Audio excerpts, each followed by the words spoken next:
Now, the rest of the story. Little Harry was frightened. Ill since the age of 5, crippled by something grown-ups spoke of in hushed tones, the child was being taken to see Robert Jones, one of the greatest surgeons of his day. Now, this was shortly before the turn of the century. Medical science knew what caused tuberculosis, but hadn't the slightest idea how to cure it. Until the middle of this century, it was the number one killer of people. 100 years ago, the prognosis for those infected was very grim, particularly for children. So there was little Harry, accompanied by his father, bundled onto a train bound for Liverpool, and then into a hackney cab bound for 11 Nelson Street, the residence of the renowned Robert Jones.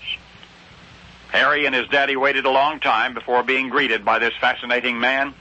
His curly hair attracted the little boy, and his manner was utterly disarming, and with a quick glance, the surgeon observed Harry's swollen and contracted knee. "How long like that?" he asked the boy's father, as though he knew the answer already. Harry's father told how the redness had first developed, and then the swelling and the stiffness and the pain. And then Robert Jones did a most extraordinary thing. Very quickly, he walked over to the trembling boy, and before either the child or his father knew what was happening, the surgeon had grabbed Harry's leg and given it a sudden pull. The youngster screamed in pain. But only for a moment. For when he looked down, it was to see that enlarged, contorted limb was straight for the first time in years. No, there was no question. Harry's knee was tubercular, but Robert Jones would do everything he could to see that little Harry beat the odds. Now, this is the rest of the story. Harry's leg remained stiff for the rest of his life. He had to walk with the aid of a cane, but he did live. Sidelined while 3 brothers became outstanding athletes, Harry developed an interest in music. And yet, influenced by his longtime hero, the famous surgeon Robert Jones, who had helped him to conquer killer TB, inspired by that impressive example, Harry chose for himself a career in medicine.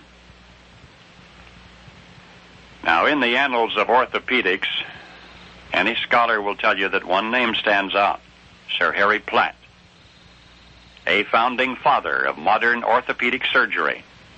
Sir Harry became the first secretary of the British Orthopedic Association, the first president of the International Federation of Surgical Colleges. That's the same little Harry that you've just met. Sir Harry Platt, the first orthopedic surgeon to become president of the Royal College of Surgeons. And the odds, you'll remember, were against him even surviving childhood.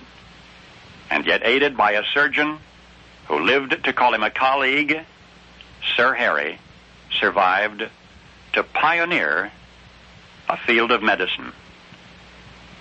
Were it not for his own illness, the illnesses of so very many might have remained uncured.